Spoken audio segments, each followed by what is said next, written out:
Saya lahir dan besar di salah satu desa Jawa Barat. Menurut rumor yang beredar, banyak orang di desa saya yang melakukan pesugihan. Saat itu saya duduk di bangku SD kelas 3 di ibu kota kecamatan. Ketika teman sebangkuku menanyakan apakah benar bahwa di desaku banyak orang melakukan pesugihan. Menurut orang yang memiliki mata batin, di desa kamu banyak orang yang melakukan pesugihan, kata temen aku. Ketika malam hari dari daerah yang lebih tinggi, desamu tampak gelap gulita. Rumah-rumah gedungan terlihat tidak menyala lampunya. Hanya sedikit rumah yang tampak terang. Menurutmu bagaimana? Ujar teman saya. Mendapatkan pertanyaan tersebut, saya hanya diam. Sudah sering saya mendengar hal semacam itu. Bahkan rumor tersebut sudah ada sejak dulu. Tetapi jika dilihat dari kacamata ekonomi, wajar jika banyak orang kaya di desa saya. Sebab desa saya merupakan salah satu sentra ekonomi.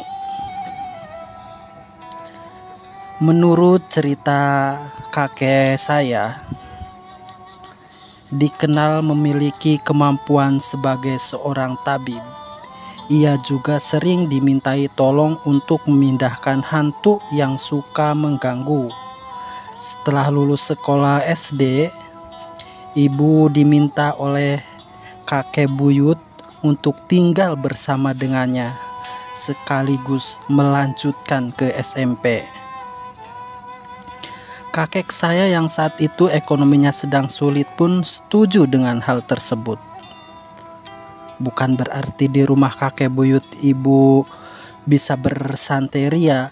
Ia banyak melakukan kegiatan domestik seperti mencuci, memasak, dan juga ke pasar, serta membikin air minum untuk tamu. Menjemur padi, maka tidak mengherankan jika ibu mewarisi kemampuan yang dimiliki kakek dan buyut. Suatu hari, ibu sedang mencuci baju di sungai, ditemanin oleh kakek. Lalu ibu bertanya, apakah benar di desa ini banyak orang yang melakukan pesugihan? Kakek pun menjawab, iya. Lebih lanjut, kakek buyut menceritakan pemandangan mata yang dilihatnya. Orang yang melakukan pesugihan di mata kakek buyut akan terlihat beda. Misalnya, orang melakukan pesugihan monyet, maka di mata kakek buyut orang tersebut akan terlihat seperti monyet. Jika melakukan pesugihan ular, akan terlihat seperti ular. Begitulah seterusnya. Menurut penuturan ibu, kakek buyut juga menceritakan bahwa ada satu weton atau hari yang sangat istimewa. Tidak akan bisa melakukan pesugihan dan tidak akan bisa menjadikan tumbal, yaitu Senin Manis. Perihal pemandangan yang dilihat oleh kakek buyut, itu juga yang menjadi sebab mengapa hingga wafatnya pada tahun 1990 di Mekah, ketika melaksanakan ibadah haji, ia tidak pernah mau melaksanakan sholat Jumat di masjid desanya. Katanya, ia melihat hal-hal aneh di beberapa bangunan masjid. Bangunan yang di dalam terdapat uang hasil pesugihan, sekalipun hasil pesugihan tersebut disumbangkan, pasti akan terlihat berbeda dengan uang yang halal atau uang yang sewajarnya. Kondisi ekonomi keluarga saya saat itu, TK, SD, SMP belum stabil seperti sekarang. Baru tatkala saya duduk di kelas SMA, alhasil ibu pun banting tulang bekerja menjadi buruh tani.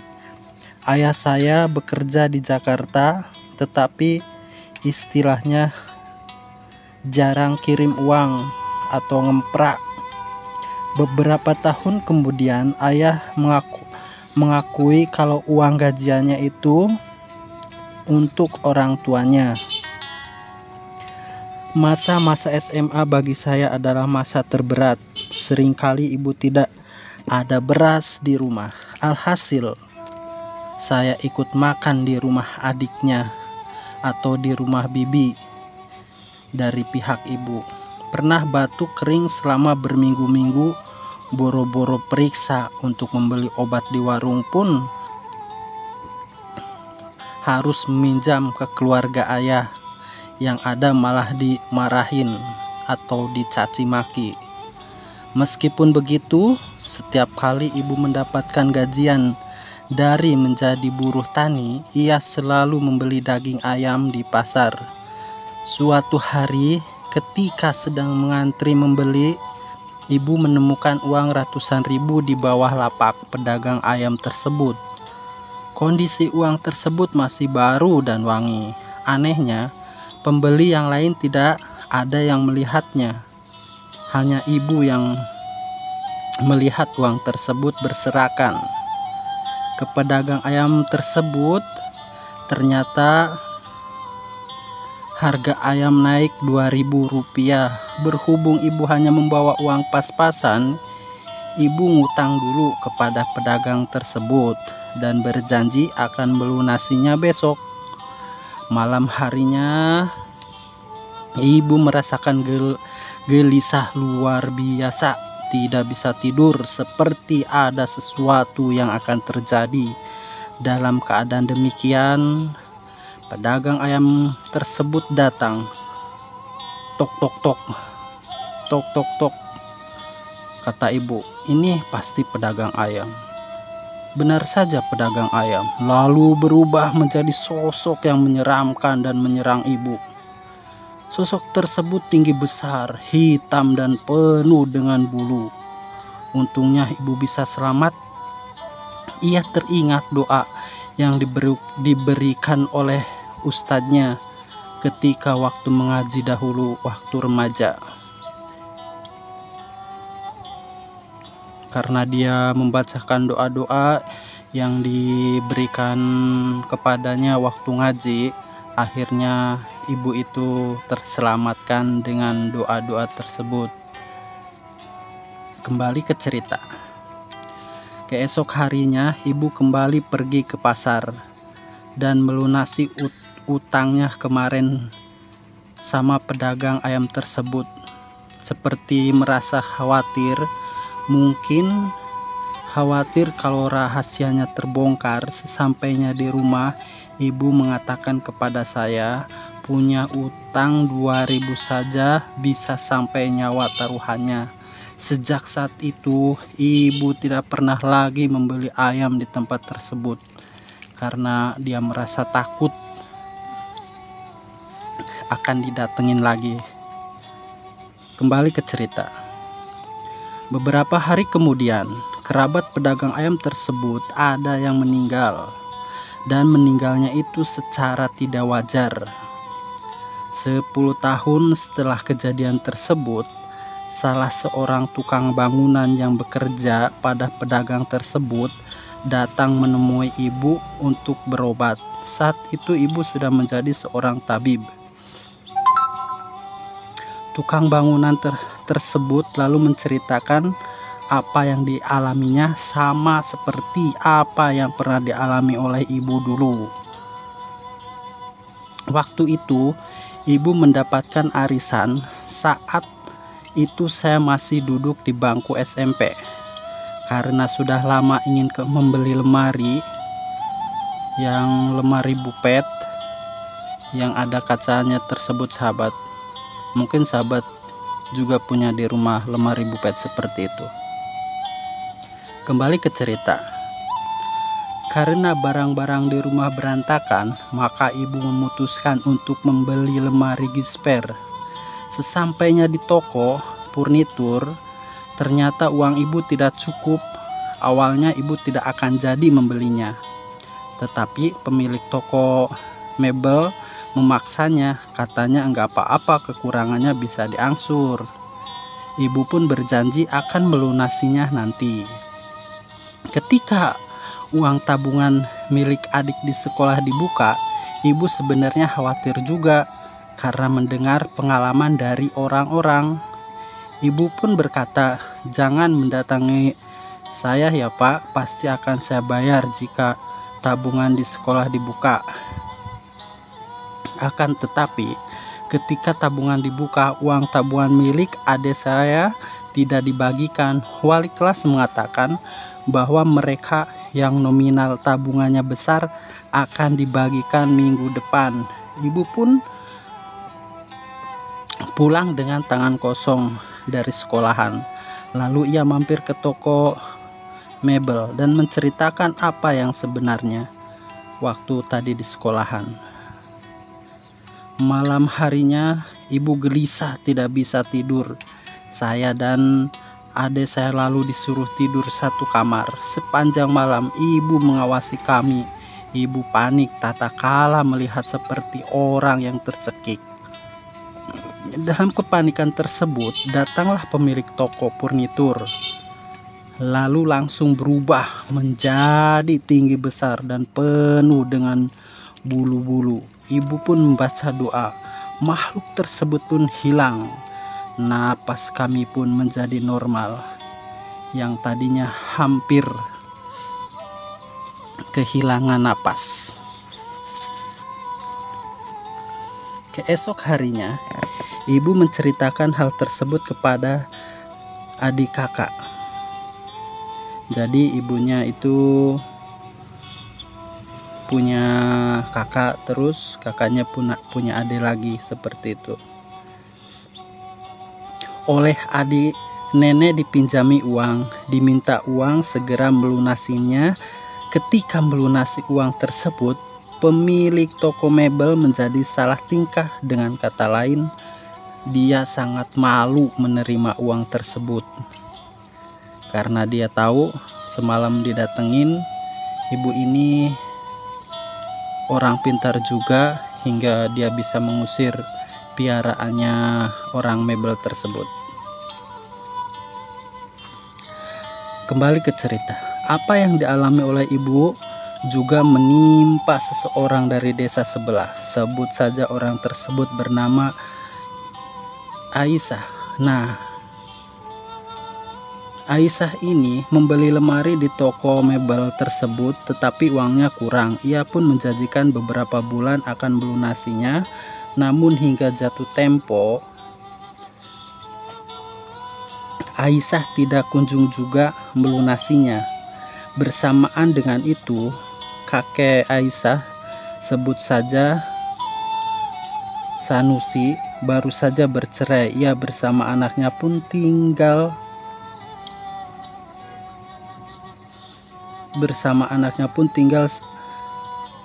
bersama kakeknya. Sebenarnya Aisyah ini khawatir sebab mendapatkan mimpi yang tidak mengenakan. Ia tidak mau untuk bercerita kepada siapapun. Pada suatu malam Suti tidur di kamar Aisyah. Sementara si Situ tidur di kamar belakang. Dini hari, Aisyah melihat penampakan tinggi besar penuh dengan bulu masuk ke dalam kamarnya yang ditiduri oleh Sita. Sita pun bergegas masuk ke kamar belakang. Ia tidak berani untuk menyelamatkan adiknya. sebab ia khawatir akan menjadi mangsa. Keesokan harinya, Suta ditemukan sudah tidak bernyawa dalam kamar tersebut. Beberapa hari kemudian, Aisyah mendengar suara dari dalam rumah. Suara tersebut adalah suara Sita. Ia menangis sekaligus menyalahkan adiknya mengatakan bahwa dirinya tidak tahu menahu apapun, tapi kok malah dijadikan korban. Teman saya seorang perempuan hampir saja dijadikan tumbal oleh pemilik mebel tersebut. Rumahnya menang tidak jauh dari toko tersebut. Berulang kali ia mengalami kesurupan dan kondisinya pun menurun drastis. Akhirnya dibawalah teman saya ini ke salah seorang kiai. Ibu dari teman saya ini kemudian oleh kiai dibuka sedikit mata batinnya. Dalam penglihatannya, ia melihat siapa saja yang sudah dijadikan tumbal. Ternyata banyak. Ada beberapa orang yang ia kenal seperti tukang cilok yang dulunya meninggal mendadak. Kemudian ia juga melihat sepupu ibu. Untuk yang ini sedikit heran, kok bisa? Karena seingat dirinya sepupu ibu saya meninggal karena kecelakaan terjatuh dari angkot ketika hendak mendaftar pekerjaan. Ibu teman saya ini pun menceritakan apa yang dilihatnya kepada ibu saya. Lalu ibu menceritakan bahwa sepupunya waktu SMP selalu berangkat dan pulang lewat gang dekat toko furnitur. Dengan kata lain, terkena pasangan. Salah seorang kerabat jauh penasaran, ia masih satu buyut dengan ibu. Ia ingin membuktikan kebenaran hal tersebut pada malam-malam tertentu yang dianggap winyit. Ia mengawasi dari kejauhan, dan benar saja orang-orang yang diduga memiliki pesugihan menebar sesuatu di pertigaan. Dia yang pesugihan itu menebar uang seperti itu, dan kemudian yang memungutnya maka akan menjadi tumbal. Kembali ke cerita. Lain halnya dengan kerabat ibu. Salah seorang teman kakek lebih nekat lagi. Pada malam hari tertentu, ia mendatangi rumah-rumah yang diduga melakukan pesugihan. Mengintipnya dari jendela, pemandangan yang ia lihat sungguh mengagetkan. Pesugihannya macam-macam. Ada ular, buta ijo, kera, dan lain-lainnya. Waktu itu, ibu dimintai tolong untuk mengurut anak yang tangannya patah. Awalnya, ibu menolak untuk diajak ke rumah orang tua si anak tersebut. Lebih baik datang saja ke rumah, tetapi orang tua si anak tidak mau. Akhirnya dengan terpaksa, ibu datang ke rumah orang tersebut. Nah, begitu memasuki pintu, ibu merasakan hawa yang tidak enak. Seminap kalau istilahnya orang Jawa. Sepanjang urut ibu merasakan kehadiran monyet berseliweran. Malam harinya, ibu mengalami mimpi. Dalam mimpinya, bapak dari bocah di urut tersebut berubah menjadi monyet. Belum sempat melarak, ibu terbangun dari mimpinya. Keesokan harinya, ibu menceritakan mimpi tersebut kepada saya. Mengatakan bahwa Sabtu depan kerabat dari orang tersebut akan meninggal. Benar saja mertua orang tersebut meninggal. Ada kisah lain berkaitan dengan pesugihan di desa saya. Bersambung.